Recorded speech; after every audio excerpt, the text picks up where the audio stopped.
Today we're gonna be making what's it called? We're gonna be making anything. We're gonna mostly just be doing trying to get some blaze rods so we can what's it called? So we can get some ice defenders, and as soon as we get ice defenders, that'll be so good. So we need some ender pearls and some blaze rods. I've got looting too. So all I have to do is find like a nether fortress and just go a few blaze and then I'm fine. I mean if what's it called can do it with like fucking shit all on it, I can put it. So like, yeah man. Let's do this. Anyway, I've got some netherite stuff and keep inventories on, so if I die I won't lose anything. I mean I might lose this, but still. Bang. And I can already hear the gas. So my friend will be like, oh, why don't you just make it the gas stop screaming or something? And I'll just be like, what the fuck? How the fuck do I do that? And it's like, kill him or something. And I'm like, okay. Anyway guys, this is my world. Shit. Shit.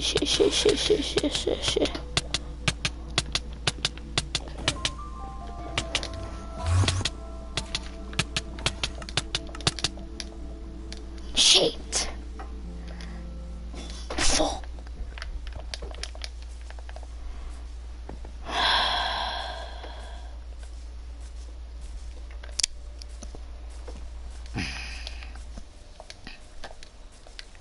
Guys, today I'm just gonna get some netherite.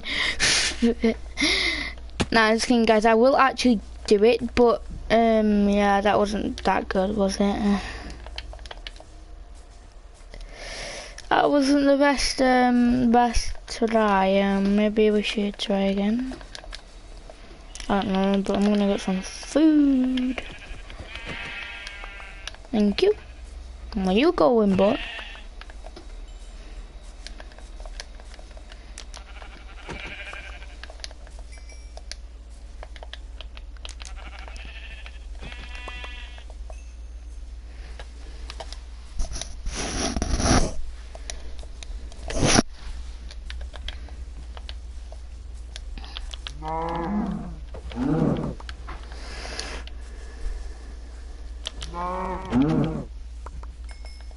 Looting is so good, guys. Like I killed like what few guys, and look how many food I've got right now. Okay, so I'll just show you when I find my way back home, and I've already found my way back home. Let's go. Because the thing is, if I don't actually get blaze rods, like yikes. I'm gonna blaze rods, I don't know what I'm gonna do.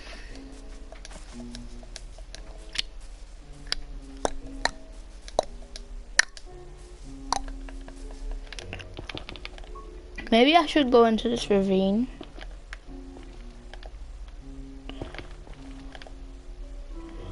What they're missing is the murder weapon. They even know where the murder weapon came from. Got the CCTV of the women buying the murder weapon. Finally, the detective's careful questioning of Katrina Walsh spectacularly paid off. Amazingly, Walsh suddenly in her interview says, I know where the murder weapons are. I will take you to them. Astonishing. Incredible. Katrina Walsh told detectives the murder weapons had been hidden at the stables where she worked. Police found CCTV footage of Walsh at the stables, which appeared to show her trying to hide something.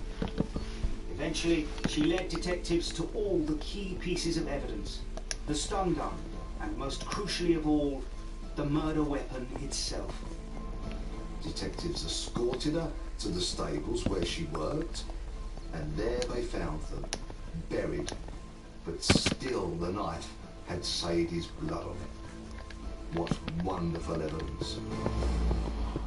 It's very rare when someone actually says, I'll take you to where the murder weapon is. Thinking, oh my goodness, because that piece of evidence is so much on that murder weapon that'll put the murderer at the scene, and that is critical evidence. The evidence now seemed overwhelming. But as the police prepared the case for court, they came across yet another chilling clue. Extraordinary diaries written by Katrina Walsh, which seemed to spell out in great detail how they intended to murder Sadie Hartley.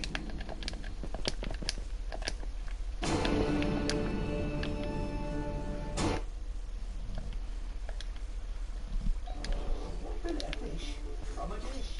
Big Mac down at the other side, and even under a drying rack. Cheap sides with wrecking rice. Nuts on rugs, or a share box to the river. Because yes, we deliver.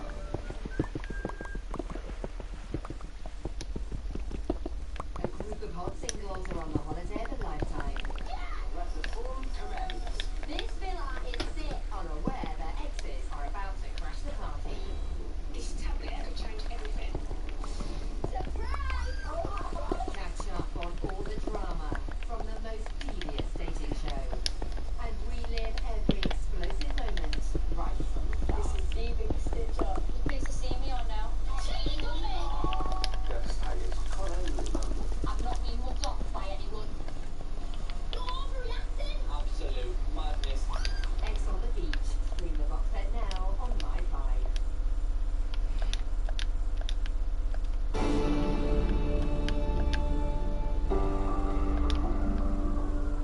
By the fifth day of the investigation, police had gathered enough compelling evidence to charge Sarah Williams and Katrina Walsh with the murder of Sadie Hartley.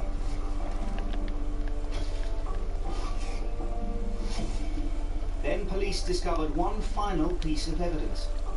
Virtually a written confession, one of the most compelling clues of all. These were diaries written by Katrina Walsh. When police examined them in detail, they proved to be shocking and highly incriminating. Detectives are always searching for that golden nugget of evidence, the piece of evidence that they think will help secure a conviction. They search buildings at Walsh. They find 2 diaries. Astonishingly, in these 2 diaries is an 18-month history of how they plotted and planned Sadie's murder. Quite astonishing. Unbelievable. That's like gold dust to investigate an officer. It's just amazing. You think, I can't believe this is happening. Oh my God, it's your dream come true as an investigator. Someone has actually told you in writing how they're planning to kill your victim. Incredible. In the diaries, Katrina Walsh wrote of being unexpectedly excited by endless murder plots. Even though she had never met Sadie Hartley, Katrina Walsh described her as a totally evil bitch.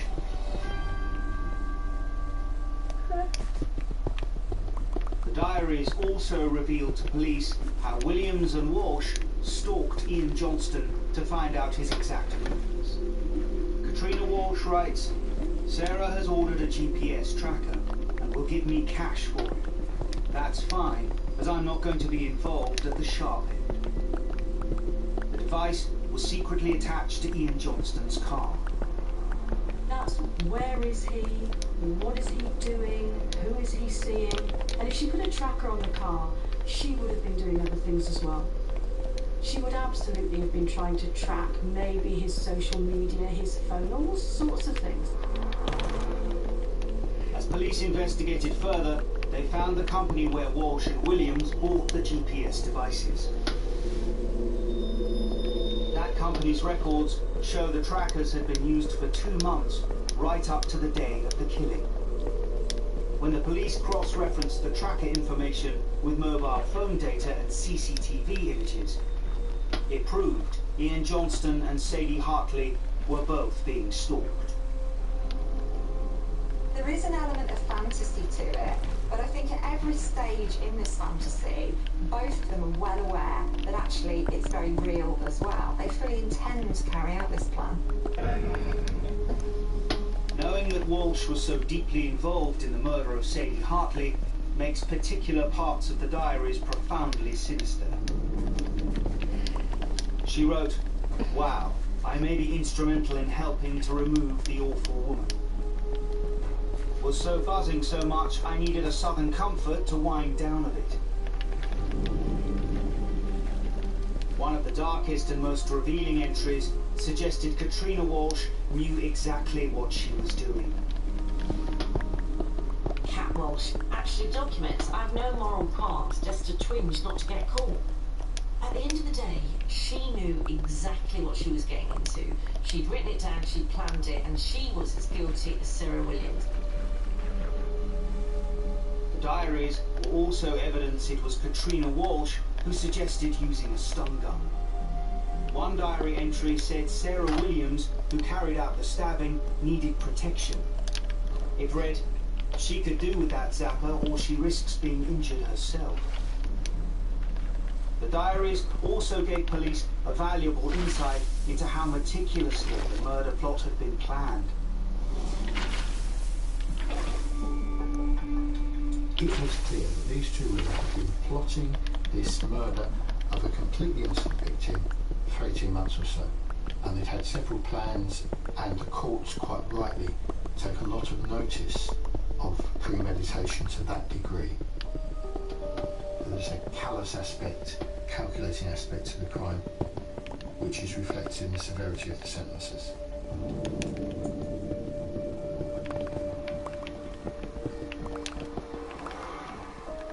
For the police, Sadie Hartley's murder was a tough investigation with huge amounts of information to process. But clue by clue, they build up a clear picture of what had happened. After the frenzied attack, police found a fragment in Sadie's jumper. This was from a powerful stun gun. CCTV footage proved invaluable, especially in finding a Renault Clio, the car used by the killer. Flowers delivered to Sadie days before her death was the killer's on a dry run. Mobile phones placed Sarah Williams close to Sadie Hartley's home on the day she died. Minute traces of Sadie's blood were found on Williams' bath. Then they find the murder weapon. And finally, Walsh's detailed murder diaries. The diary, with all its detailed plotting and planning of how they were to kill Sadie, was of course evidential gold. On August the 17th, 2016, after a 7-week trial, the verdicts were announced. The judge said neither Sarah Williams nor Katrina Walsh had shown the slightest remorse for what they had done.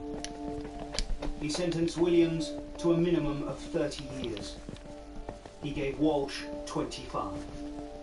The judge used these actual words, "Sadie Hartley died for your amusement." This is indeed one of the most remarkably callous and premeditated murders that I've ever encountered. In his final message, the judge was very clear. He said, "Let no one make the mistake of thinking that this was a crime of passion.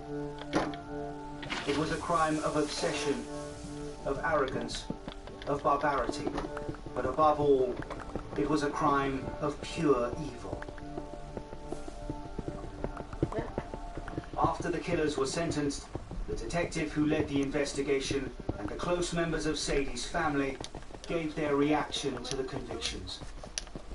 The murder in her own home can only be described as a premeditated, brutal and senseless act committed against a defenceless lady who was home alone at the time. Albeit Williams may have been the one that wielded the knife on this evening, there can be no doubt that Katrina Walsh was also heavily involved in this dreadful, dreadful crime. The brutal, evil and cowardly attack perpetrated against this defenceless Sadie tore into our families, friends and the communities we live in. There can be no forgiveness for such vile behaviour. Her death has left a huge void, and the last few months have been the hardest we could have ever had imagined. Mum was a much-loved sister, aunt, friend. She will miss birthdays, Christmases, and many milestones we as a family will go through. We may have received some justice with a conviction and sentencing of Sarah Williams and Katrina Walsh, but it will never be enough. It will never bring our mum back. But at least Sadie Hartley's family got justice and recognition of their deep loss.